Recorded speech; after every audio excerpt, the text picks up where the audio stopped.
sentar. Vou fazer a pregação aqui da mesma palavra. Mais fácil falar com você que participa conosco através das redes sociais, através do nosso canal aqui do YouTube. Então, bom, podermos estar reunidos em nome do Senhor. E hoje nós estamos celebrando a festa da Ascensão. Eu queria falar um pouquinho sobre essa festa. O Oremos disse o seguinte, inicial: ó Deus Todo-Poderoso, a ascensão do vosso Filho já é nossa vitória. Fazei-nos exultar de alegria e fervorosa ação de graças, pois membros de seu corpo somos chamados à esperança, a participar da sua glória. A ascensão do vosso Filho ao céu já é a nossa vitória. Por que diz isso? Porque nós fomos criados no mundo humano, nós somos pessoas humanas, e Jesus Cristo divino, mundo divino. Então existe o mundo divino e o mundo humano, a natureza divina e a natureza humana. Nós não participamos da natureza divina, e Jesus Cristo vem exatamente aqui ao mundo para assumir a natureza humana e elevar a natureza humana para que possa alcançar a divindade. Por isso que disse aqui, a sua ascensão ao céu já é a nossa vitória. Então Jesus Cristo vem ao mundo, se encarna, se une a toda a humanidade, assume a natureza humana, une a natureza humana nele, de tal forma que Deus se faz homem para fazer do homem Deus. Olha, eu vou até ler no catecismo. O catecismo da Igreja Católica diz o seguinte, parágrafo 460. O Verbo se fez carne para tornar-nos participantes da natureza divina. Pois esta é a razão pela qual o Verbo se fez carne. E o Filho de Deus, Filho do homem. É para que o homem, entrando em comunhão com o Verbo, recebendo assim a filiação divina, se torne Filho de Deus. Santo Irineu. Pois o Filho de Deus se fez homem para nos fazer Deus. Santo Atanásio. O Filho unigênito de Deus, querendo-nos participantes da sua divindade, assumiu nossa natureza, para que aquele que se fez homem dos homens fizesse deuses. São Tomás de Aquino. Parágrafo 460 do Catecismo da Igreja Católica. Então, eu gosto muito de lembrar assim, minha primeira paróquia como vigário foi na Catedral. Eu fiquei 1 ano e meio. E a principal missa que eu presidia era a missa das crianças, às 8h30 da manhã. Naquela missa sempre tinha mais de 100 crianças, era uma maravilha. E sempre pensava as homilias em algo para as crianças. Mas que isso dá para todos, né? A gente pensa um pouco na criança e fica fácil para todo mundo. Então eu dizia assim, olha, uma coisinha bem simplesinha para entender. Essa minha mão simboliza o divino. Essa minha mão simboliza o humano. São coisas distintas, né? Por exemplo, eu e o cachorro. Posso ser muito amigo do cachorro, mas eu tenho natureza humana. O cachorro tem natureza canina. O cachorro nunca vai ser humano, por mais que eu faça qualquer coisa. Tá certo? O cachorro continua cachorro. Então o que aconteceu? Para entender, Deus é divino, nós somos humanos. Naturezas distintas. Jesus vem e faz a encarnação, une os dois, se funde e assume a natureza. De tal forma fica metade Deus, metade homem, para sempre, eternamente. Jesus se funde com toda a humanidade. Jesus assume a humanidade e diviniza a humanidade, como disseram aqui esses 3 santos, né? Torna o homem em Deus, assume e fica aqui, tá certo? Então Jesus vem do céu, desce a natureza divina, assume a natureza humana, se torna uma só. E hoje nós celebramos essa festa da encarnação. E hoje nós celebramos a festa da ascensão. Jesus sobe aos céus. Então como é que isso acontece? É assim, olha, esse aqui é Deus, lembra?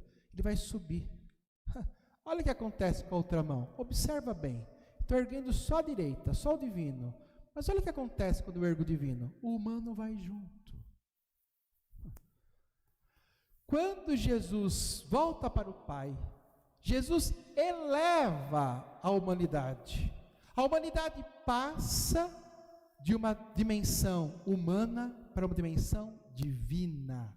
O ser humano é divinizado por Deus. Olha que interessante. Por isso que disse, a sua ascensão ao céu já é a nossa vitória. Então, com a subida de Jesus ao céu, ele eleva para o céu, para a eternidade, a natureza humana. Eleva cada um de nós. Né? Todos nós somos elevados. Está falhando bastante esse aqui, né? Isso. Eu vou mudar de microfone, assim não falha. Isso, agora ficou melhor. Então, por isso que fala, quando ele eleva, não é apenas Jesus que volta ao céu, mas em si ele eleva toda a humanidade. Tá certo? Então, ó Deus Todo-Poderoso, a ascensão do vosso Filho já é a nossa vitória, porque toda a humanidade foi divinizada em Jesus e agora elevada a um plano superior, elevada à vida eterna, elevada ao céu. Que coisa bonita. Por isso que termina assim depois. Por isso, membros do seu corpo, todos nós fazemos parte do corpo de Jesus, somos um com Ele, participamos da glória eterna, participamos do céu. O prefácio também, vou ler só um trechinho do prefácio de hoje. O prefácio diz: Ele, após a ressurreição, apareceu aos discípulos e à vista dele subiu aos céus, a fim de nos tornar participantes da sua divindade. Jesus sobe ao céu para nos tornar a toda a humanidade participante da natureza divina. Olha que interessante. Então Jesus é para sempre, eternamente, sem metade homem e metade Deus. Para entender. A igreja diz que é 100% homem e 100% Deus. E nós que éramos apenas humanos, tornamos metade humanos, metade divinos. Então somos iguais a Jesus Cristo. Por isso que Jesus Cristo é chamado de primogênito dentre os mortos. São Paulo fala várias vezes, primogênito dentre os mortos. Primogênito é primeiro filho. Primeiro filho dentre os mortos. Bom, os mortos somos nós, que estamos nesse mundo. É o primeiro filho dos mortos a entrar no céu. Primeiro filho. Por que é o primeiro filho? Porque é um filho diferente. Porque antes Jesus era apenas um filho divino. Nós todos filhos humanos, criaturas, não filhos legítimos. Quando a divindade de Jesus assume a nossa humanidade, surge uma nova raça, surge um novo ser. Antes Jesus era apenas divino, agora é divino e humano para sempre. Antes nós éramos apenas humanos, agora somos humanos divinos para sempre. Olha que interessante. É como quando você cruza duas raças de cachorro, surge uma terceira. Tem uma raça aqui, outra raça aqui, eu cruzo as duas, surge uma terceira, que não existia. É algo novo. Por isso que é importante Jesus. Muitas pessoas perguntam assim, mas eu preciso ser salvo de quê? Tem que ser salvo da sua natureza humana. Porque se você não for divinizado por Jesus, não vai para lugar nenhum. Pode fazer muita coisa boa, vai continuar sendo humano. Vamos pescar no cachorro. Pega o cachorro, cuida do cachorro, põe roupa no cachorro, ensina o cachorro a fazer isso, ensina a fazer aquilo. Pode fazer o que você quiser. O cachorro continua cachorro. Nós podemos fazer o que nós quisermos. Milhões de coisas boas. Papa Francisco continua humano. Se não for a força de Deus agir e elevar, nada. Olha que interessante. Então, nós somos elevados, divinizados. Vou ler de novo aqui. É importante dizer isso, irmãos. É importante, né? Nesse momento que a gente faz a celebração, o importante é catequizar, evangelizar. O Verbo se fez carne para tornar-nos participantes da natureza divina. O Verbo, recebendo assim a filiação divina, se torna filho de Deus. Pois o Filho de Deus se fez homem para nos fazer Deus. Santo Tomás, o Filho unigênito de Deus, creio nos participantes de sua divindade, assumiu a nossa humanidade. Lembra das mãos aqui? E elevou para o céu. para que aquele que se fez homem, Jesus Cristo, dos homens fizesse deuses. Então o que nós somos? Deuses, filhos de Deus. Todos nós somos filhos de Deus.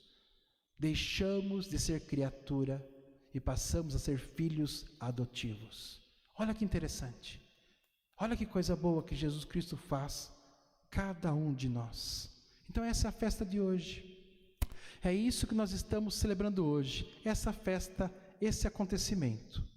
Vou pegar agora um pouquinho o evangelho que marca essa festa. Naquele tempo, os 11 discípulos foram para a Galileia, ao monte que Jesus lhe tinha indicado.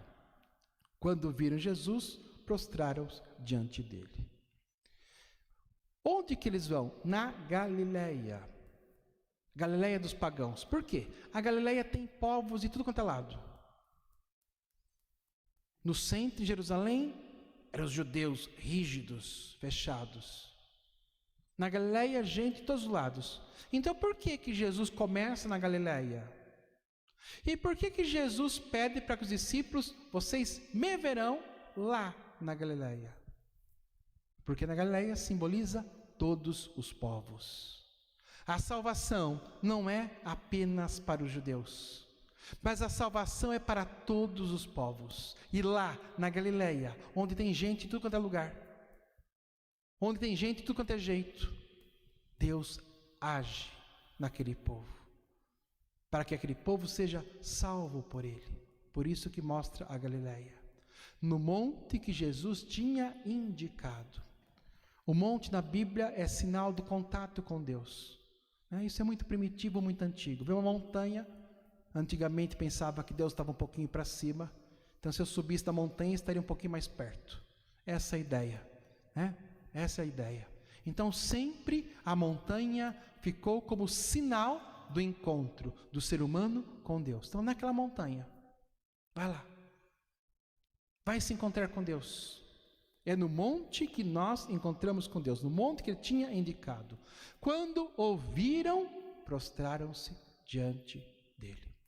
Viram Jesus, sentiram Jesus, tocaram Jesus. E é interessante o gesto, eles se prostram.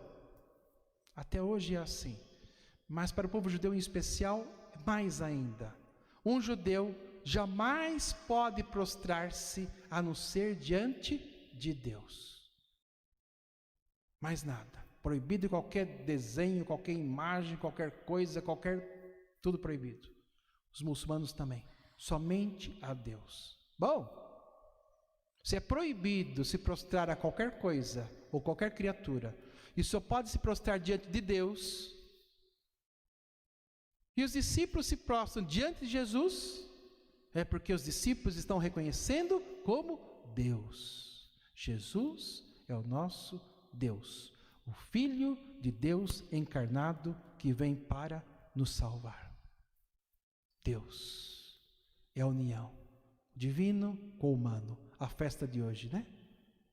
E continua o Evangelho. Então Jesus aproximou-se e falou: toda a autoridade me foi dada do céu e sobre a terra. Toda a autoridade, todo o poder está na mão de Jesus. Todo o poder está na mão de Jesus. É Ele que pode fazer qualquer coisa. Mas aqui a palavra autoridade, não apenas autor, mas autoridade significa autor com idoneidade. Aquele que faz, cria de novo, cria de forma correta. Por isso Jesus é a autoridade. Aquele que faz de novo, aquele que recria naquilo que é correto. Jesus veio para recriar a humanidade. Jesus que se aproxima, olha o verbo, é Deus que vem ao nosso encontro, é Deus que envia o seu Filho para entrar na humanidade e para se encarnar, para nos elevar novamente a Ele. Então Jesus que vem ao nosso encontro, com autoridade, com o poder de Deus, com a força de Deus, com o poder criativo, autoridade no sentido de autor também, não é isso que nós falamos? Quem é o autor do livro? Quem compôs? Quem escreveu? O autor é aquele que tem a autoridade em falar sobre o assunto.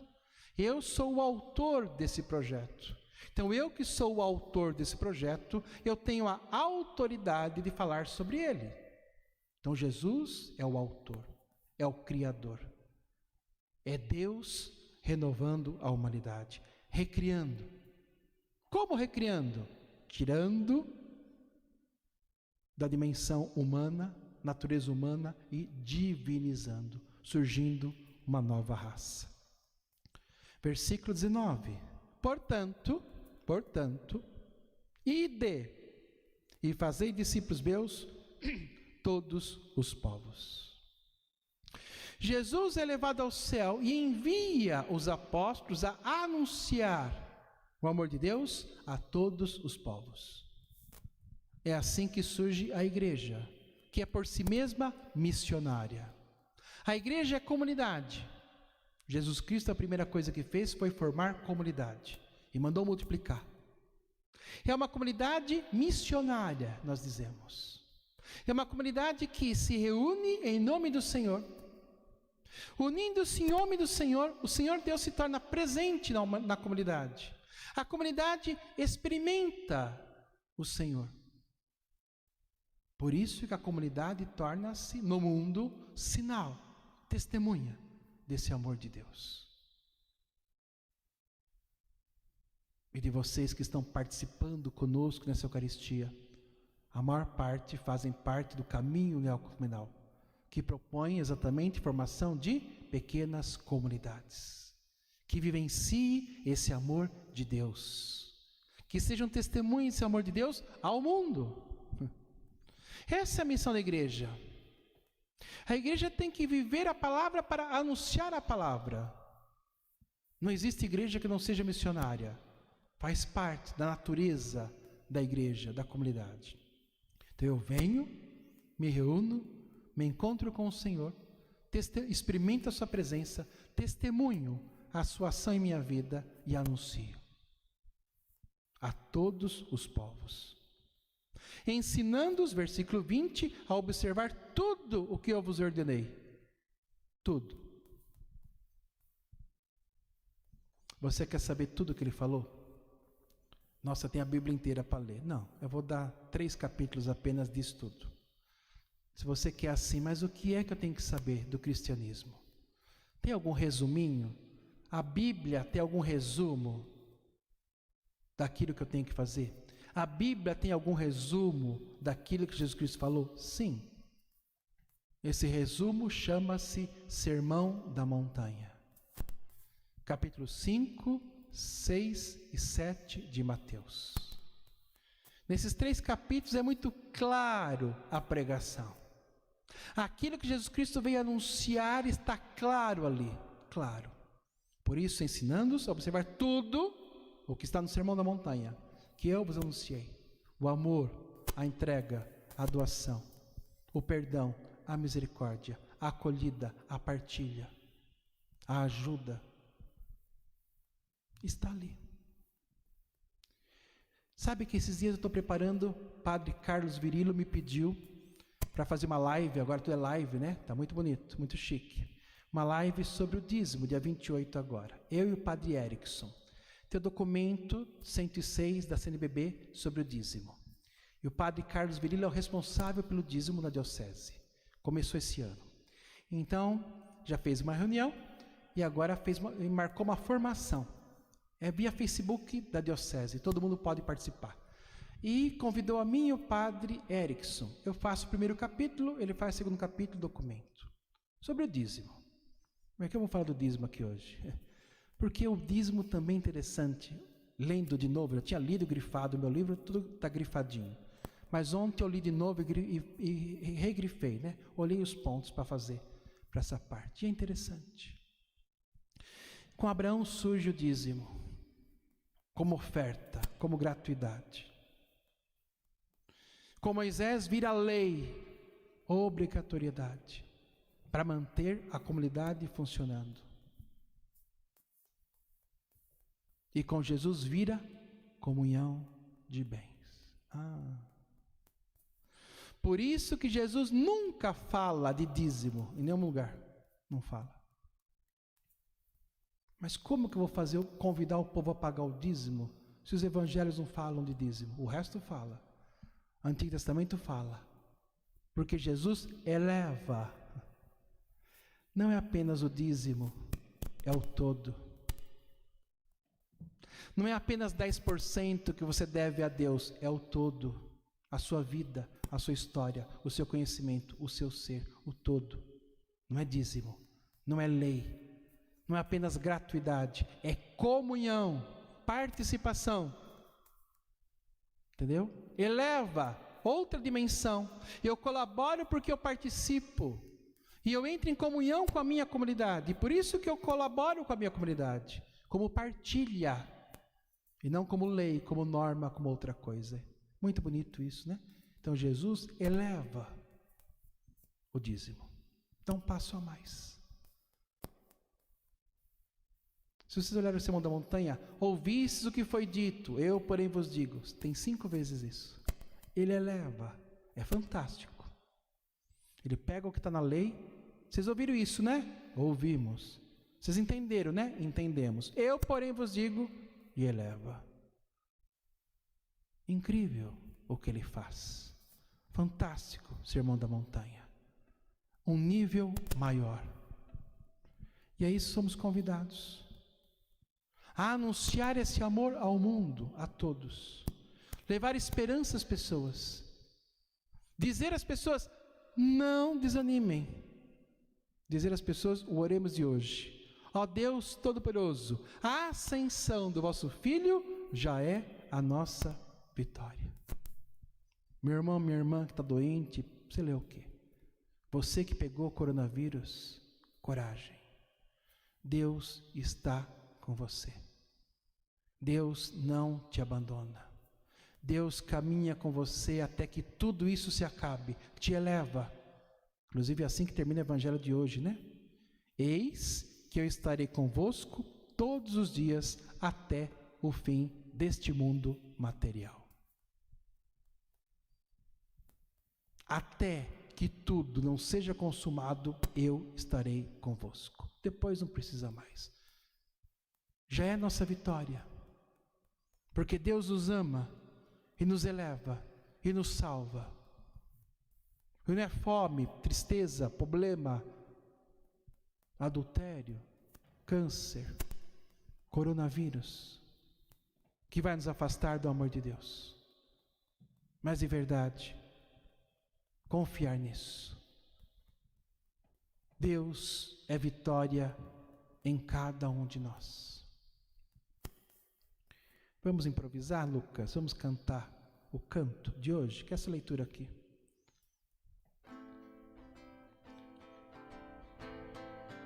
E de anunciai a meus irmãos